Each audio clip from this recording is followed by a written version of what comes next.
Connecticut, being one of the oldest established states, has a rich history and a plethora of ghost stories associated with it. These tales date back as far as the 16th century, surpassing the lifetimes of many other states.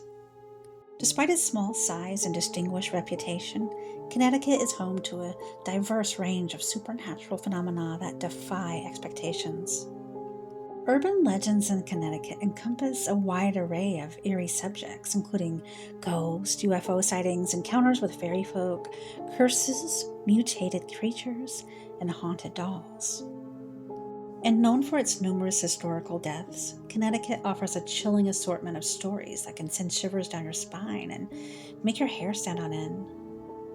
The state is particularly renowned for the collection of cursed and haunted objects housed at the famed occult museum, established by the renowned demonologist Ed and Lorraine Warren. Some of the ghost stories from Connecticut have even inspired books and horror films, such as The Haunting in Connecticut, which is based on the real-life haunting experienced by the Snedeker family. This list explores some common legends and ghost stories passed around in creepy Connecticut. So before you make your way to this East Coast state, know that this was your warning.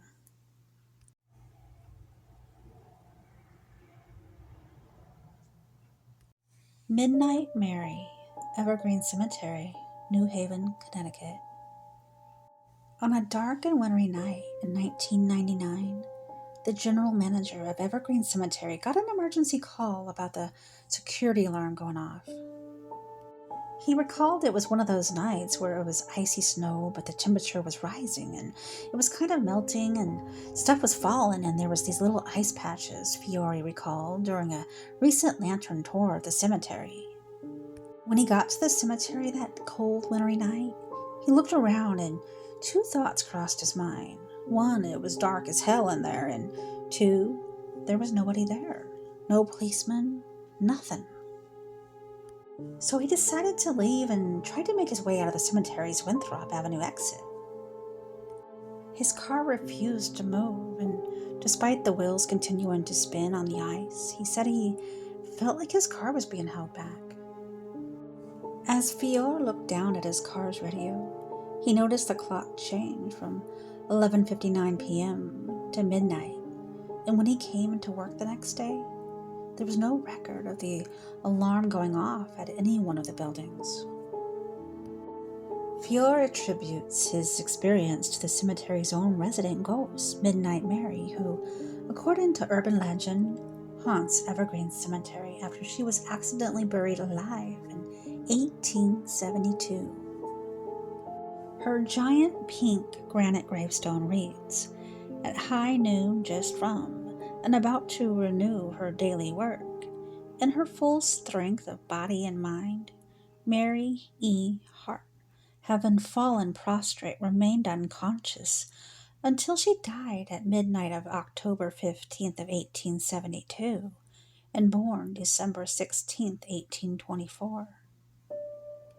At 48 years old, Mary E. Hart, as she was known in life, just drops to the floor one day at midnight. Believing her dead, her family had her buried at Evergreen Cemetery. However, one night, her aunt had a terrible nightmare that Mary was not actually dead.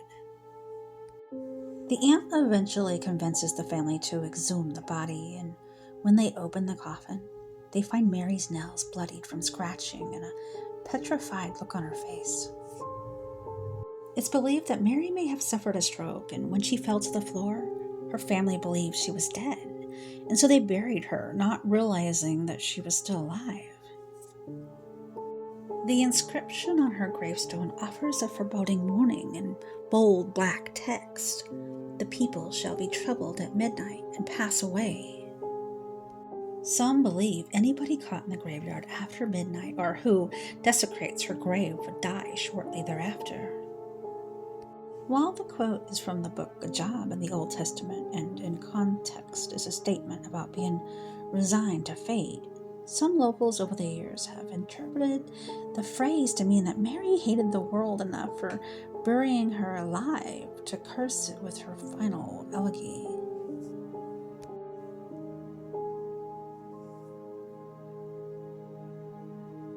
The White Lady of Union Cemetery. The White Lady, meaning that she is in all white, of Easton has been spotted walking along Route 59, Sports Hill Road, and within Union Cemetery. She's darted in front of passing cars and just simply vanished when motorists pull over to offer help, and according to one witness, she's even been struck by a car enough to cause damage to the vehicle. The driver, a local fireman, was stunned, believing that he had just run over a person. But as he looked around, he found nobody, not a single person, and not even an animal. But there was this unexplainable dent in the hood of his car. Union Cemetery is as scenic as it is historic. Headstones date back to the 1700s, and some are so weathered that they are no longer readable. Death's heads, cartoonish skulls with bat-like wings adorn the tops of some of the old headstones. The small cemetery is still in use, but the living mourners aren't the only ones to walk the grounds. Renowned ghost investigators and authors Ed and Lorraine Warren once captured a video of the White Lady on September 1st, 1990 at 2:40 a.m. He had his video camera set on a tripod at the gate of the cemetery that night. The only light was a street light that was 50 yards from where Ed was sitting. I heard a woman weeping, and I looked out and saw hundreds of ghost lights floating around and forming into a figure of a woman. I couldn't make out the facial features, but I could see she had long, dark hair, and she was dressed in white, recalls Ed. I started to walk toward her, and then she disappeared. You never walk toward the ghost. You let the ghost come to you, because you can change some molecular makeup and magnetic field when a ghost is materializing, replied Ed. When watching the video, from the right-hand side of the picture, a misty white form takes shape into the outline of a human, presumably a woman, and then weaves between several headstones and into the clearing just before the gate. As she gets closer to the camera, some dark blobs seem to just jump at her from near her feet before she dissipates into the ground. The entire video lasts maybe 5 or 6 seconds, but it is among the most compelling footage ever shot. The identity of the White Lady has been debated for decades. Some believe she is the soul of a woman who murdered her husband back in the 1940s, and others think that she may have been murdered and her body dumped in the sinkhole behind the adjacent Eastern Baptist Church. And others claim that she died during childbirth and is spending eternity searching for a lost child. Today, the White Lady is a well-known piece of Fairfield County lore. As people drive by the cemetery, especially at night, many slow down and look around for the glowing white apparition.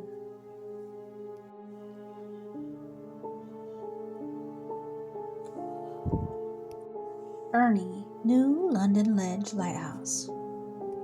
A lonely building atop a small man-made island sits alone on the sea. It is the New London Ledge Lighthouse of Groton, Connecticut. In 1900, the need for a lighthouse to keep up with the increased traffic to the New London Harbor. It was finally completed in 1909 and became an utterly unique landmark, and a haunted one as well. Unlike the tall, round lighthouses that we're used to seeing, the New London Ledge Lighthouse was a 3-story, 11-room brick building. The uniqueness of the lighthouse is thanks to the influence of Edward Harkness and Morton Plant, who wanted the lighthouse to represent the styles of their decadent homes. It began operating on November 7th of 1909. The lighthouse demanded 3 or 4-man crew maintain the light, keeping up the polishing, oiling, fueling, painting, and any of the lighthouse repairs. The 3 to 4-man teams would tend to the lighthouse until 1939. In 1939, the Coast Guard took over operations of the lighthouse. And then in 1987, the lighthouse was automated and didn't need to be regularly automated. This automation came to the relief of many, as over its nearly 100 years of manned operation, all sorts of strange and unexplained happenings occurred to the men whose job it was to keep the light on. Many goings-on have been reported in the lighthouse, some as negligible as ghost footsteps and doors opening and closing to a deck swabbing itself, and even a Coast Guard officer, Randy Watkins, who heard his name being called from an upstairs room when every other man was asleep. Many of the lesser going-ons were chalked up to being a very helpful ghost, Ernie. Ernie, although that isn't believed to be his real name, was a lighthouse keeper around the mid-1920s or 30s. While he was tending to his lighthouse duties and was away from his home ashore, his wife ran off with the captain of the Block Island Ferry. Consumed with grief and loneliness and sadness, Ernie climbed to the top of the lighthouse and jumped. Though his body was never recovered, many people feel his presence to this day. As strange things began to happen, they were always chalked up to Ernie. It was said that Ernie would turn on the foghorn and that he sometimes polished brass or cleaned windows.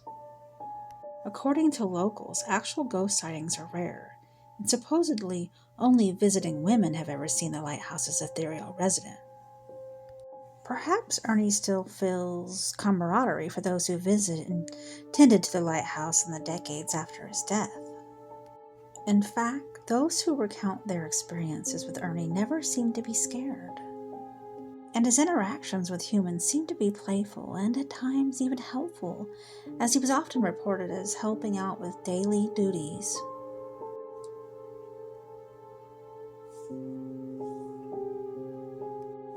The Green Lady of Seventh-day Baptist Cemetery in Burlington. One of the best-known specters in the area is the Green Lady of Burlington, said to haunt Seventh-day Baptist Cemetery. The ancient cemetery, which dates back to at least the 1700s, contains a number of fallen and illegible stones. One that still stands and can be read, however, is that of Elizabeth Parmenter, who passed away in 1800 at the age of 30, and it is believed that she is the Green Lady. One legend is that after her husband Benjamin didn't return as scheduled from a trip, a panicked Elizabeth went out to find him and instead found her own death by drowning in a nearby swamp. Another version tells that Elizabeth was murdered by her husband, who created the storm story as an excuse to dispose of her corpse in the swamp. Appearing to most visitors at the isolated graveyard as an eerie green mist that transforms into a smiling woman who then quickly disappears, the Green Lady is believed to be the manifestation of a young colonial-era woman who may have died under tragic circumstances. As with any allegedly haunted area, there's also other events accompanying the story of the Green Lady, including reports of other spirits being seen, such as Benjamin Parmenter searching for Elizabeth with a lantern. Whatever the truth may be to her heartbreaking end, there are those who believe that the Green Lady still roams the earth, maybe seeking justice for her untimely demise. The Phelps Mansion Poltergeist of Stratford, Connecticut, one of Connecticut's oldest ghost tales and one of its most enduring. On the morning of March 10th of 1850, the Phelps family returned after church services to their stately Stratford home to find it in complete disarray, clothes strewn about the house and possessions dumped on the floor and furniture overturned. The Phelps family straightened up the mess, but it was just the beginning of their troubles. Over the next 6 months, odd things beset the family, including effigies of the family mysteriously appearing in rooms, and windows breaking, and unexplained noises occurring. The Phelps family moved to Philadelphia for the winter of 1850 and 51, and when they returned to Stratford the next spring, all the bizarre activity had ended as abruptly as it had started. The legend, however, has lingered for more than a century and a half.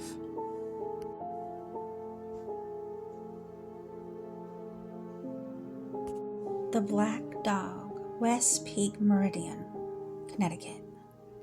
All the other ghosts on this list are supposedly former humans, but one of the Connecticut favorite ghost stories concerns the Black Dog of West Peak. The legend is that if you're out hiking on Hanging Hills or Meridian, out near Castle Craig on West Peak, and you encounter a small, black, vaguely spaniel-like canine, beware. Stories of the elusive but friendly specter date back to the 1800s, and it's said that if you meet it once, you will have good luck. And if you encounter it a second time, you will meet sorrow, run into it a third time, and a tragic death, yours, will follow. Of course, there are narratives about the curse of the Black Dog, but no actual evidence. But then again, when has that ever hampered a good ghost story?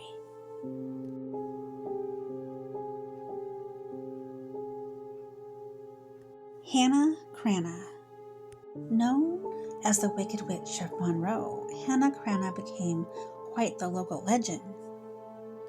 Her real name was Hannah Hovey, wife of Captain Joseph Hovey, whose passing sparked rumors that Hannah took his life using witchcraft. Apparently, while taking a walk one day, Joseph Hovey suddenly fell or flung himself off a cliff. Already a bit of an outsider, Hannah grew more isolated from the townspeople. According to local lore, the witch terrorized her neighbors, threatening to curse those who refused to give her food and promising good luck to those who appeased her. One woman supposedly denied her a pie, and Hannah's subsequent curse prevented the woman from ever baking again. Hannah also predicted her own demise in 1859 and told locals that she wanted her casket carried on foot, not by wagon, all the way to the cemetery. The townspeople ignored her request, and Hannah's casket repeatedly rolled off the wagon, forcing the men to carry it the rest of the way. After burying her, the townspeople discovered that Hannah's house inexplicably burned down. She took all her secrets with her and still haunts the area. As the legend goes, every year at least one person swerves to miss a mysterious woman in the road and smashes into her tombstone.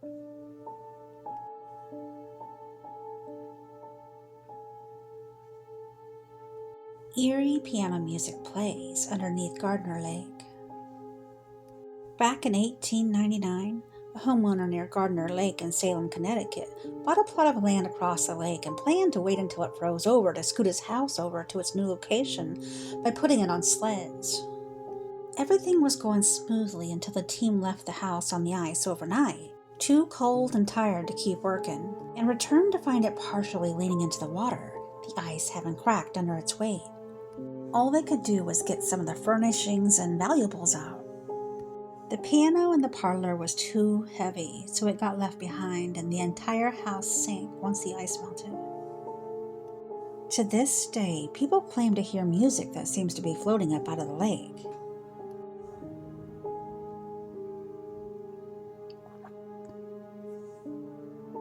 The Fairfield Hills State Hospital, Newtown, Connecticut. Many towns feature their own horror stories about the local mental hospital, and the town of Newtown tells eerie tales of the Fairfield Hills Hospital, which has become a popular site for ghost hunters. Parts of the hospital grounds are now being remodeled or off-limit to the public.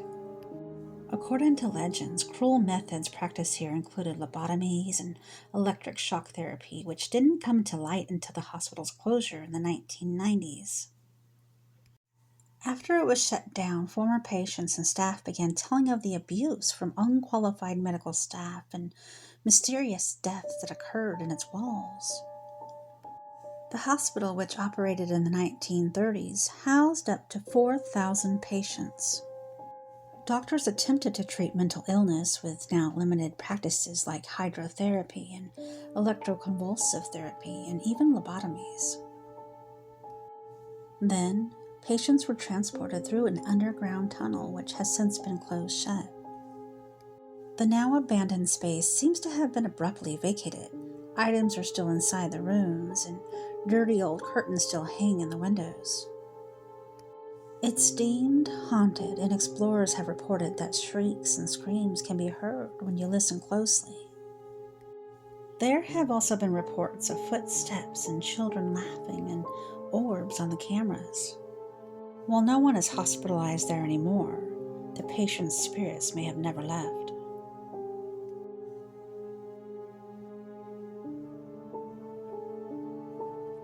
Guntown Cemetery in Naugatuck is full of ghosts. Credited with being one of the oldest and most haunted cemeteries in Connecticut, Guntown Cemetery boasts no especially famous specters. Rather, its fame stems from a high amount of supernatural activity. According to witnesses, beings will often appear as full-bodied apparitions, and many don't realize they were seeing ghosts until they simply vanished. The two most frequently seen are a young boy playing around the headstones and a man who walks up and down the path at night with a lantern in hand. Additionally, strange mist and spirit orbs run rampant amongst its tombstones, and people have also reported the sounds of children laughing and seeing a black dog. The Guntown Cemetery, like many others on the list, dates back to the 1700s. The headstones are worn and mossy, and some are no longer upright, which lends itself to the creepy feel of the place. This graveyard houses the bodies of Connecticut residents who fought the British in the American Revolution, the Civil War, and other locals as well. Here, people report hearing old music that comes from the surrounding woods, and no source is to be found. And some people say they hear wind chimes or music box sounds within the walls of the cemetery.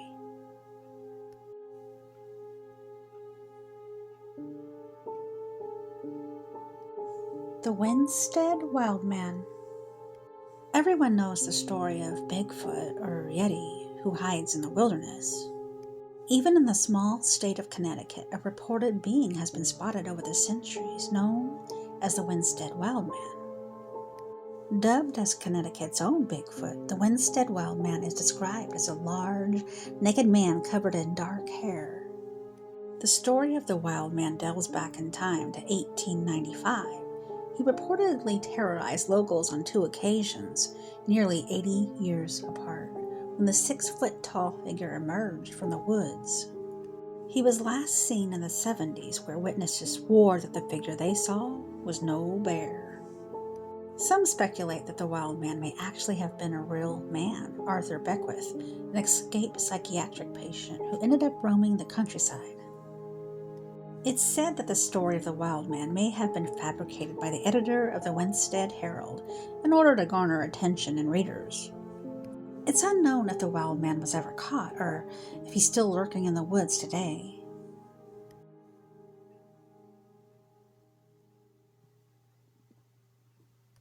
Driving down this haunted Connecticut road will give you nightmares. Sawmill City Road is unlike any other haunted roads in Connecticut because it's not hiding behind a gate or unpaved, and it's not private. Anyone can dare to take this road after dark, but according to local stories, I wouldn't recommend driving too slowly or getting out of the car to explore, especially in the summer. Sawmill City Road in Shelton, Connecticut is the most haunted road in the state, with the scariest stretch being beside the Means Brook Reservoir. During the day, it can be quite pretty, but at night, the silence is unnerving. Some have reported seeing orbs and hearing screaming from multiple directions at once and seeing shadowy figures running from tree to tree. The road there is a little curvy, so it's not recommended going without lights. But if you insist, go on foot and wear something reflective and bring a friend.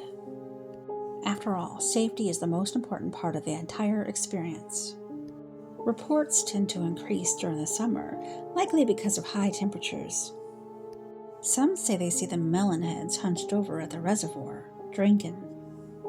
Kids playing in the woods hear them breathing behind them or Worse, they make direct eye contact with their deformed and spooky faces. Some say the Melon Heads place dead deer in the road to try and cause accidents, or may spook you by waiting just around the road's curve. But who or what are the Melon Heads? According to urban legends spreading across America, they are a growing population of inbred monsters living in the depths of the woods. Some say they might even be cannibals, and legend says they might be especially malignant in Connecticut due to reproducing with escaped asylum patients seeking cover in the woods during the 1970s.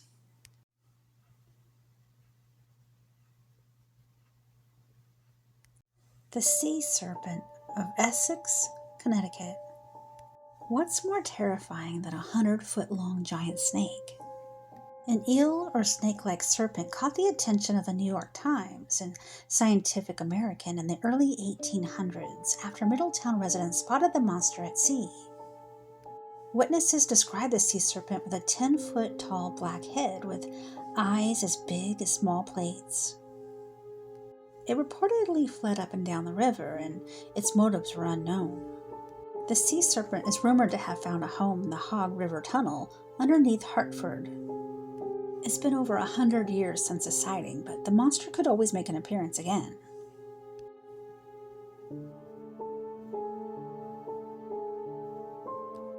Pequabuck Tunnel is a haunted tunnel in Connecticut that has a dark history. Everyone knows that Connecticut is pretty haunted, from hotels to roads and everything in between. But what some residents don't know is that there's a haunted tunnel in Connecticut worth exploring. The Pequabuck Tunnel, also known as the Terryville Railroad Tunnel, is one of those things that you just need to try for yourself to see if you experience any hauntings. While everyone is free to visit, the track is still active, so be sure to listen for an approaching train. There are regularly spaced recesses in the walls, allowing a person to seek safety while a train passes. But of course, it's safer if you wait outside, and other than that, explore away. The Pequabuck Tunnel is located in the beautiful hills of Connecticut. Although many locals refer to the tunnel as the mile long, it's not much more than half a mile in length. But don't let that stop you from visiting. At 32 feet wide and 26 feet tall, this tunnel is still a giant. And it's also rumored to be haunted. Tired of laying tracks that twisted around the landscape, it was decided to simply build through Sylvan Hill in 1906. First a lack of finances and then a cave-in, this place had a bout of bad luck. It ran as a passenger line for only 20 years and has been used for freight only ever since. So who are the ghosts haunting the tunnel? Nobody knows, and that's what makes it so creepy. Sightings of 2 ghosts standing in or around the entrance persist, but with no history. They could be workers injured in the cave-in, or people who were struck by the train, or locals who wandered away from the cemetery. One photographer may have even captured a ghost train off in the distance, so bring a friend and a flashlight. Think you can make it the 3,580 feet to the other side? You'll have to venture into the darkness and hope you don't run into any ghost yourself. Explore the alcoves and walk the 110-year-old tracks and decide for yourself if this place is haunted or not. Alright guys, so who wants to go to Connecticut? Haunted Connecticut. That was it guys. Thank you all for watching this episode of Tales Told in the Dark, and I hope to see you guys next time. Please leave a comment guys, I love your comments. Leave those comments, like, comment, share. Thank you all so much. I love you guys. See you next time.